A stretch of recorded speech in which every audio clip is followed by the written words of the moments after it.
Salut mesdames et messieurs, bienvenue dans votre chaîne d'information Africa Actu.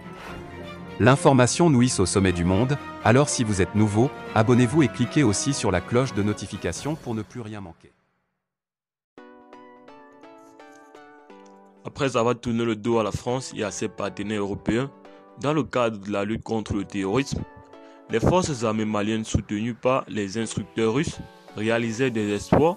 sur le champ des opérations dans sa lutte acharnée contre les groupes armés terroristes qui s'étaient accaparés de certains territoires du Mali. Malheureusement, ces derniers temps, avec la guerre dans laquelle son nouveau partenaire militaire, la Russie, est engagée contre l'Ukraine, force est de constater que la situation sécuritaire au Mali se dégrade de plus en plus, avec l'attaque des insurgés islamiques contre la base de Mondoro qui a occasionné 27 soldats maliens tués, suivi de celle de la base de Tahaka qui a enregistré 2 morts du côté des forces maliennes. Par ailleurs, l'on se souvient que face aux sanctions économiques et financières imposées par la CEDEAO au Mali,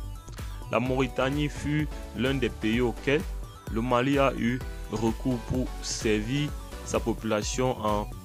denrées de première nécessité.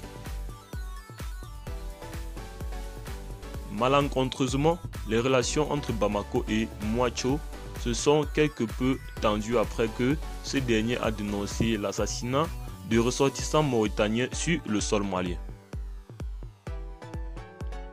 La forte médiatisation de ces événements, assortie d'accusations sans preuve contre eux, l'armée malienne d'être responsable de ces meurtres pourrait avoir des répercussions sur le rendement des soldats dans la lutte contre les groupes armés djihadistes. C'est la raison pour laquelle il est nécessaire que les autorités maliennes mettent tout en œuvre pour régler urgemment ce problème et continuent à mener la lutte pour la pacification du territoire malien. Cette mission qu'elles se sont assignées devra prendre appui premièrement sur leurs propres